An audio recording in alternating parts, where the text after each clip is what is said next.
નમસ્તે વિદ્યાર્થી મિત્રો, જ્ઞાનગંગા વિદ્યાલય દ્વારા શરૂ કરવામાં આવેલ ઓનલાઈન એજ્યુકેશન અંતર્ગત આપનું સ્વાગત છે। આપણે હિન્દીમાં 7મો પાઠ જોઈશું, સોચ अपनी अपनी। આનો પ્રકાર છે वाद विवाद। किसी विषय के पक्ष और विपक्ष में तर्क वितर्क सहित अपने विचारों की अभिव्यक्ति ही वाद विवाद है। वाद विवाद मौखिक भाषाभिव्यक्ति का अत्यंत प्रभावशाली तथा महत्वपूर्ण रूप है। वाद विवाद में कोई एक विषय निर्धारित कर लिया जाता है। कुछ विद्यार्थी उस विषय के पक्ष में तथा कुछ विपक्ष में अपने अपने तर्क इकट्ठे करके कार्यक्रम के दिन श्रोताओं के सामने प्रस्तुत करते हैं। एक वक्ता पक्ष में अपने विचार रखता है तो दूसरा वक्ता विपक्ष में इस प्रकार वक्ताओं को अपनी बात की पुष्टि तथा विपक्षी के कथन के खंडन का अवसर मिलता है। અહીં શું છે વાદ વિવાદ? અહીં વાદ વિવાદ એટલે કે કોઈ એક વિષય લેવામાં આવે, એની ઉપર પક્ષ વિપક્ષમાં તર્ક વિતર્ક કરવામાં આવે। કોઈ એ વિષયની સારી બાબતો પ્રસ્તુત કરે તો કોઈ એના નુકસાન પ્રસ્તુત કરે। એવી રીતે અહીં એક આપણને પાઠ આપેલ છે। જુઓ, અહીં તમને બે चित्र આપેલ છે। नीचे दिए गए चित्रों को ध्यान से देखकर फिर उन पर आधारित प्रश्नों पर कक्षा में वाद विवाद करवाए। साना चित्र छे? बे चित्र छे। एक छे गामनु चित्र, आ गामनु चित्र छे अने आ शहेरनु चित्र छे। तो आपणे आना सवाल जवाब जोईए। जुओ, पहलो सवाल छे चित्र ने आधारित।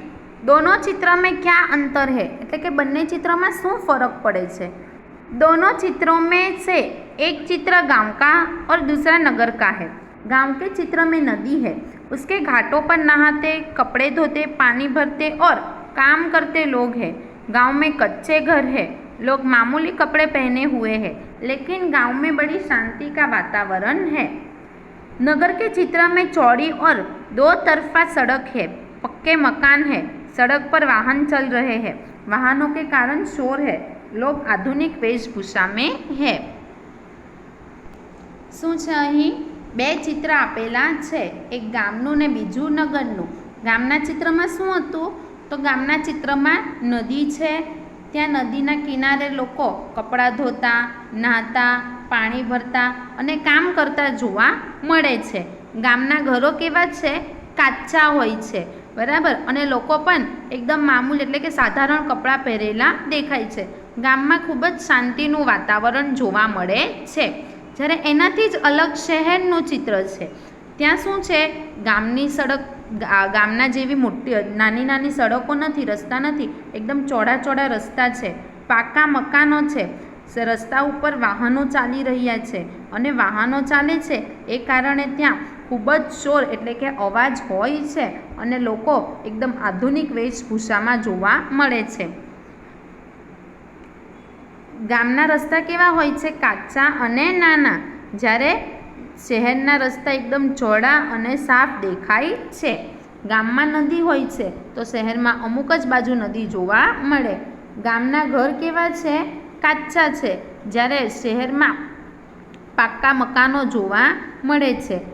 ગામના લોકો એ સાધારણ કપડામાં જોવા મળે છે, જ્યારે શહેરના લોકો એ આધુનિક વેશભૂષામાં જોવા મળે છે।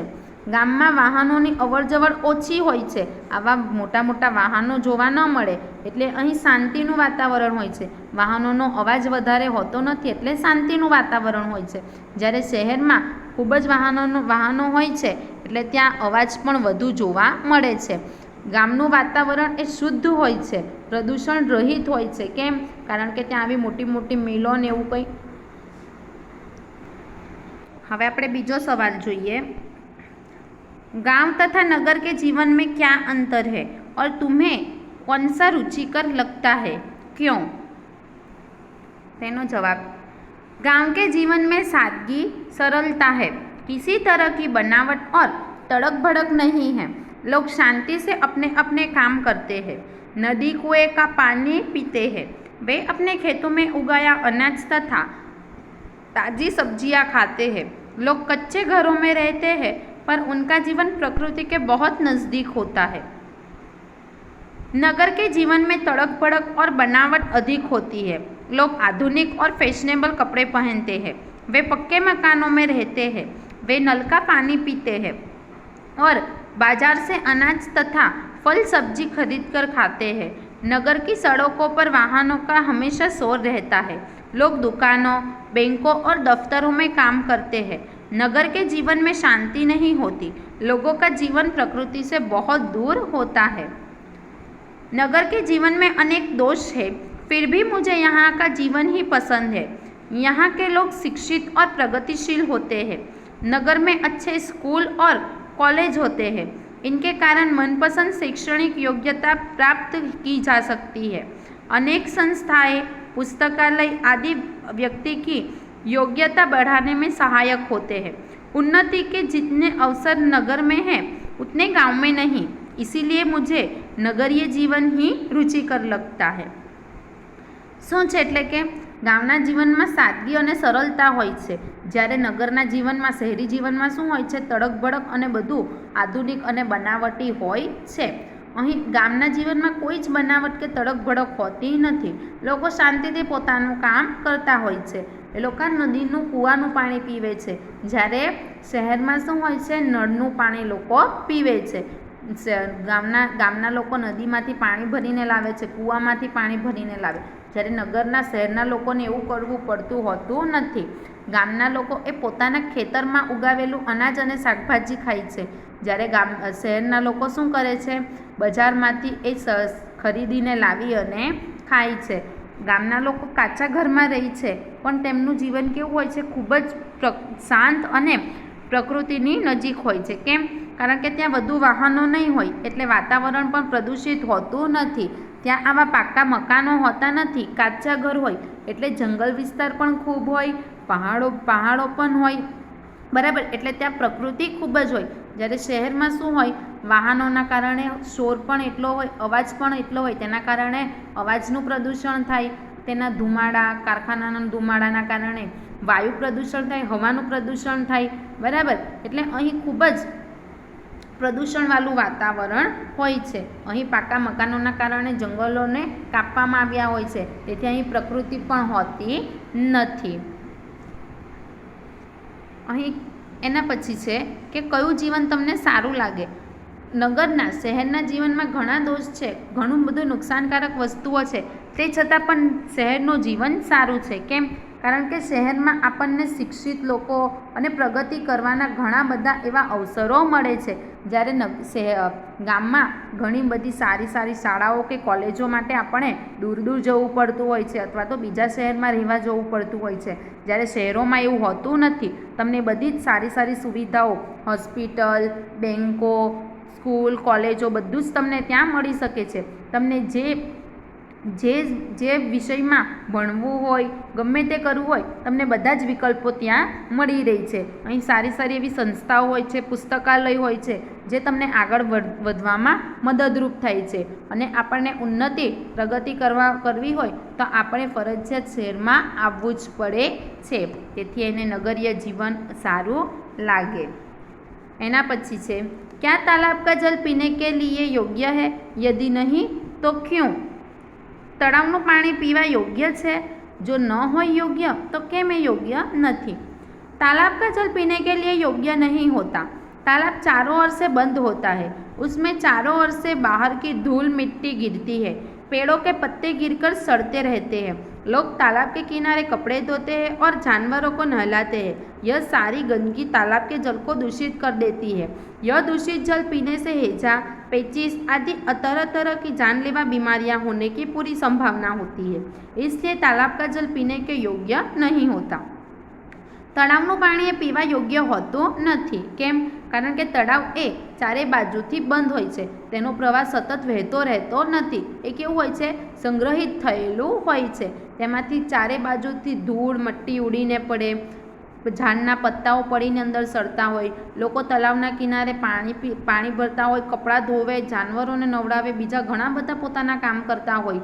તેથી એના કારણે પ્રાણી કેવું થઈ જાય? પ્રદૂષિત થઈ જાય. જો આપણે પાણી પીએ તો આપણને ઘણી બધી જાનલેવા આપણો જીવ લે તેવી બીમારીઓ થવાની સંભાવના રહી છે. તેથી તળાવનું પાણી એ પીવા યોગ્ય હોતું નથી. હવે એના પછીનો પ્રશ્ન છે પ્રશ્ન 2, नीचे दिए हुए मुद्दों के आधार पर विज्ञान वरदान या अभिश्राप इस विषय पर एक पक्ष में अपने विचार कारण बताइए. प्रदूषण, बिजली, अंतरिक्ष की खोज, डॉक्टरी सुविधा, दूरभाष, कंप्यूटर, परमाणु बम, पिस्तौल, यातायात, ग्लोबल वॉर्मिंग. અહીં આપણને એક વિષય આપેલ છે વિજ્ઞાન. વિજ્ઞાન એ આપણી માટે વરદાન છે, આશીર્વાદ છે કે પછી અભિશ્રાપ છે, તેના પર આપણે જોવાનું છે. प्रत्येक वस्तु के 2 पहलू होते हैं. एक पहलू उसकी अच्छाइयाँ बताता है तो दूसरे में उसकी बुराइयाँ दिखाई जाती है. विज्ञान को भी इस कसौटी पर कसे तो सबसे पहले उसके अच्छे पहलू हमारे सामने आते हैं. એટલે કે કોઈ પણ વસ્તુ હોય, વિષય હોય, એના બે બાજુ હોય છે. એક એની સારી વાતો બતાવે તો બીજા એના નુકસાન બતાવે. વિજ્ઞાનમાં પણ એવું જ છે. એના પણ 2 ભાગ થઈ જાય છે. એક એના સારી વાતો બતાવે, બીજા એના નુકસાન બતાવે. તો આપણે પહેલાં એના સારા પહેલું જોઈએ, સારો ભાગ જોઈએ. विज्ञान ने बिजली की खोज कर मानव जाति पर बड़ा उपकार किया है. ट्यूबलाइट, पंखे, AC, cooler, fridge, geyser, lift तथा बिजली से चलने वाली अन्य मशीनें विज्ञान के अद्भुत देन है. डॉक्टरी पेशे के તમામ ઉપકરણ, એલોપેથી દવાએ, એટલે કે વિજ્ઞાન એણે વીજળી એટલે કે વીજળીની શોધ કરી અને માનવજાતિ માટે ખૂબ જ સારું કામ કર્યું છે. એનાથી વીજળીથી ચાલવાવાળા ઘણા બધા એવા મશીનો બનાવ્યા છે, જેવા કે ટ્યુબલાઇટ, પંખા, એસી, કૂલર, ફ્રીજ, ગીઝર, લિફ્ટ અને બીજી અનેક વસ્તુઓ છે જે વીજળીના કારણે ચાલે છે અને એના કારણે મનુષ્યને ખૂબ જ ફાયદો અને પ્રગતિના પંથે આગળ વધ્યા છે. એનાથી આગળ ડૉક્ટરીની બાબતમાં પણ તેણે ઘણા બધા ઉપકરણો આપ્યા છે. એલોપેથીની દવાઓ પણ આપણને એનાથી જ મળેલી છે. टेलीफोन और मोबाइल हमें विज्ञान से मिले हैं. फिल्में और दूरदर्शन विज्ञान के ही उपकरण हैं. कंप्यूटर देकर तो विज्ञान ने आज की दुनिया ही बदल डाली. मोटर, बस, ट्रेन, हेलीकॉप्टर, हवाई जहाज आदि वाहन भी विज्ञान की ही दिए हुए हैं. विज्ञान के कारण आज मनुष्य अंतरिक्ष में पहुंच गया है. चांद की धरती पर उसने अपने कदम रख दिए हैं. विज्ञान के इन अनमोल वरदानों के कारण मानव आज धरती पर ही स्वर्ग के सुख लूट रहा है. એટલે કે વિજ્ઞાને આપણને મોબાઈલ અને ટેલિફોન જેવી વસ્તુઓ આપી છે. ફિલ્મો, દૂરદર્શન એ બધું જ વિજ્ઞાનના કારણે છે. અને એનાથી આગળ તો કોમ્પ્યુટર આપી અને વિજ્ઞાને તો આજની જે આ દુનિયા છે એ જ બદલી દીધી છે. મોટર, બસ, ટ્રેન, હેલિકોપ્ટર, હવાઈ જહાજ એ બધું જ આપણને કોના દ્વારા મળ્યું છે? વિજ્ઞાનના કારણે મળ્યું છે. વિજ્ઞાનના કારણે તો મનુષ્ય ધરતી પરથી અંતરિક્ષમાં પહોંચી ગયો છે. ચાંદ કી ધરતી પર ઉસને અપને કદમ રખ દિએ હે. એટલે કે વિજ્ઞાનના કારણે મનુષ્યએ ધરતી ઉપરથી ચાંદ ઉપર પોતાના કદમ રાખવા માંડ્યા છે. વિજ્ઞાન એ આપણા માટે એક અનમોલ વરદાન સ્વરૂપ છે. એના કારણે આજે મનુષ્ય ધરતી પર જ સ્વર્ગ અનુભવી રહ્યો છે. इन सब वैज्ञानिक आविष्कारों के साथ ही विज्ञान ने बंदूक, पिस्तौल, परमाणु बम जैसे हिंसा और विनाश के साधन भी हमें दिए हैं. विज्ञान के कारण आज जल, थल और वायु में प्रदूषण भी बढ़ा है. इसमें संदेह नहीं कि ये विज्ञान के अभिश्राप है, परंतु विज्ञान के वरदानों की तुलना में उसके अभिश्राप खतरनाक होने पर भी कमज़ोर पड़ जाते हैं. सच तो यही है कि यदि विज्ञान न होता तो मानव जाति आज भी वही जीवन जीती तो आदिकाल में जंगलों में रहने वाले लोग जीते थे. इसलिए हमें विज्ञान को वरदान और आधुनिक वैज्ञानिकों का आभार मानना चाहिए. उनके प्रयत्नों से ही हमें वे वैज्ञानिक सुविधाएं मिली है.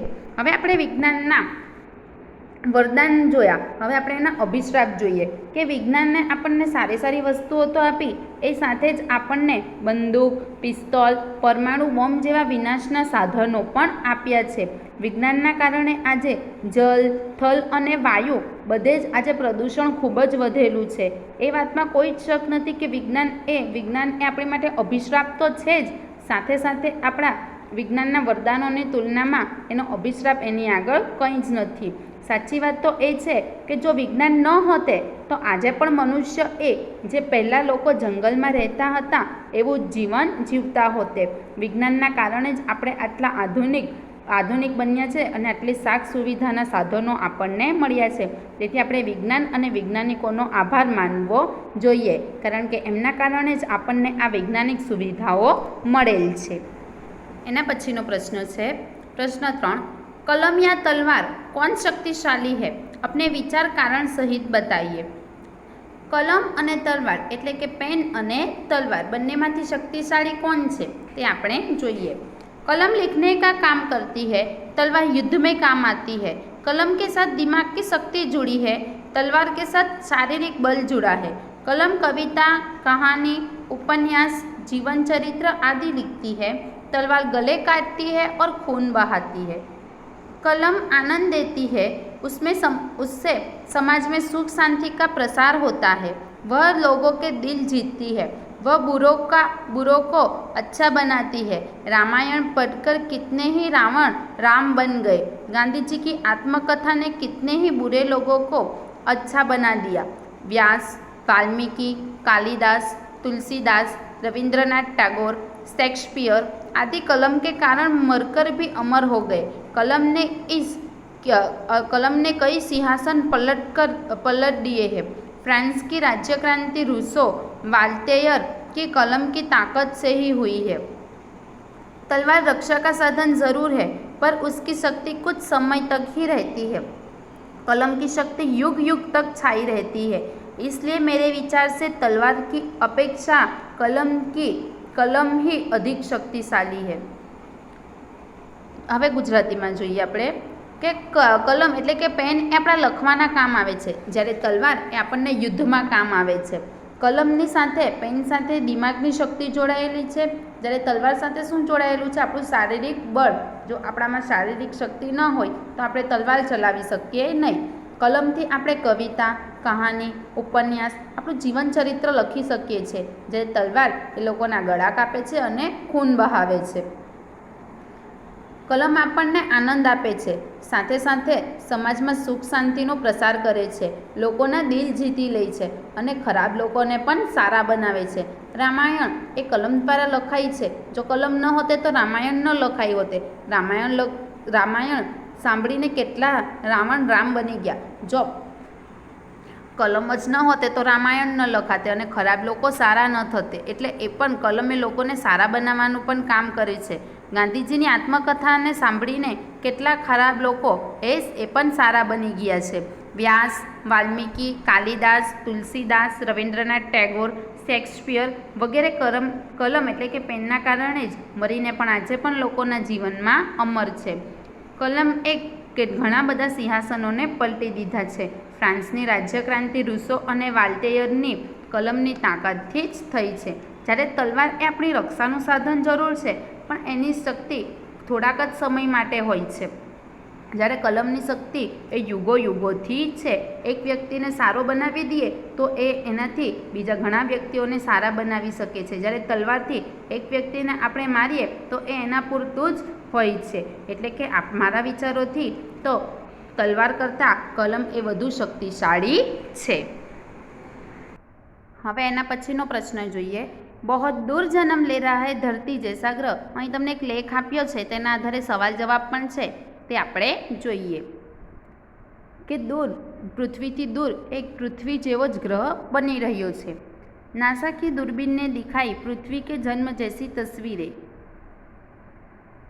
424 वर्ष दूर है नया ग्रह. કેટલા વર્ષ દૂર છે પૃથ્વી જેવો નવો ગ્રહ? 424 પ્રકાશ વર્ષ. જોઈએ આપણે આ લેખ. शिकागो AFP हमारी पृथ्वी से 424 प्रकाश वर्ष दूर गर्म गर्दो गुवार के बांध धरती जैसा एक ग्रह आकार ग्रहण कर रहा है। वैज्ञानिकों के मुताबिक 1 करोड़ से 1.6 करोड़ वर्ष को उम्र वाले इस ग्रह का सौरमंडल अभी मुश्किल से किशोरावस्था में है, लेकिन जॉन हॉपकिंस यूनिवर्सिटी की एप्लाइड फिजिक्स प्रयोगशाला के मुखिया केरी सिस्से के मुताबिक यह पृथ्वी जैसे ग्रह के जन्म लेने की बिल्कुल सही अवस्था में है। इस सौरमंडल के 2 तारों में से एक के इर्द गिर्द धूल की गहरी रिंग बन गई है। विज्ञानों के मुताबिक यह रिंग सौरमंडल के बसने योग्य क्षेत्र में जमा हो रही है और एक दिन इस जगह पर धरती जैसा मिट्टी पत्थर से बना ग्रह जन्म लेगा, जिसमें पानी भी मौजूद होगा। शिष्य कहते हैं कि सूर्य जैसे तारे के चारों ओर धूल को ऐसी पट्टियों का जन्म लेना बहुत दुर्लभ घटना है और इसके बाहर की और बर्फीला बेल्ट से वह संभावना बढ़ती है कि एक दिन इस ग्रह में पानी भी मौजूद होगा। उन्होंने कहा कि ग्रह का रूप ले रही धूल उन्हीं पदार्थों से बनी है जिनसे हमारी पृथ्वी के कष्ट व कोर का निर्माण हुआ है। शिष्य के अनुसार इस बात से भी इनकार नहीं किया जा सकता कि एक दिन वहाँ धरती जैसा जीवन भी पनपे। उन्होंने कहा कि यह धरती के जन्म की घटना को दोबारा देखने जैसा अनुभव है। इस दुर्लभ ब्रह्मांडीय घटना की तस्वीरें नासा के सिम्टजर स्पेस टेलीस्कोप ने उतारी है। वैज्ञानिकों के मुताबिक इन दृश्यों को धरती तक टेलीस्कोप तक पहुंचने में 424 वर्ष लग गए, लेकिन एक नए ग्रह के जीवन की तुलना में यह पल के झपकने जैसा है। उन्होंने बताया कि इस ग्रह को हमारी पृथ्वी जैसा रूप ग्रहण करने में अभी 10 करोड़ साल लग सके, लेकिन पृथ्वीથી दूर एक ग्रह એ પૃથ્વી જેવું બની રહ્યું છે। આપણે જોઈએ એના સવાલ જવાબ। अंतरिक्ष की किस घटना से वैज्ञानिक उत्साहित है? कई घटना थी वैज्ञानिकों उत्साहित है कि वैज्ञानिक इस घटना से उत्साहित है कि अंतरिक्ष में पृथ्वी जैसा एक नया ग्रह जन्म ले रहा है। पृथ्वीથી दूर अंतरिक्ष में एक पृथ्वी जेवो ज ग्रह बीजो जन्म लई रह्यो छे, तेनाथी ए लोको उत्साहित छे। पृथ्वी जैसा ग्रह बनने के लिए अंतरिक्ष में किस प्रकार की स्थिति होना आवश्यक है? पृथ्वी जेवो ग्रह बनवा माटे अंतरिक्ष में शू जरूरी है? पृथ्वी जैसा ग्रह बनने के लिए यह आवश्यक है कि अंतरिक्ष में पानी मौजूद हो, पानी होवू ए जरूरी है। इसके साथ धूल मिट्टी की पथ हो, धूल मिट्टी वालू एवं एक पड़ होवू जोईए। ऐसी चट्टानें हो जिनसे पृथ्वी की ऊपरी परतों का निर्माण हुआ। एटले के અહીં આપેલ બધી વસ્તુઓ જરૂરી છે। બીજો સવાલ જોઈએ। આપણને જોડકા આપેલ છે તે આપણે જોઈએ। અહીં તમને જવાબ આપેલ છે 424 પ્રકાશ વર્ષ શું છે? પૃથ્વી से નए ગ્રહ की दूरी। પૃથ્વીથી જે નવો ગ્રહ બની રહ્યો છે તે કેટલો દૂર છે? 424 પ્રકાશ વર્ષ। 1.6 કરોડ વર્ષ નए ગ્રહ की उम्र। એ ગ્રહ બને છે તેની ઉંમર કેટલી માનવામાં આવી છે? ક્યાં સુધી ટકી રહેશે? 1.6 કરોડ વર્ષ ટકી રહે એટલે એની ઉંમર છે। 10 કરોડ વર્ષ પૂર્ણ ગ્રહ बनने में लगने वाला समय। એ ગ્રહને પૂરેપૂરો બનવા માટે સમય કેટલો લાગશે? 10 કરોડ વર્ષ।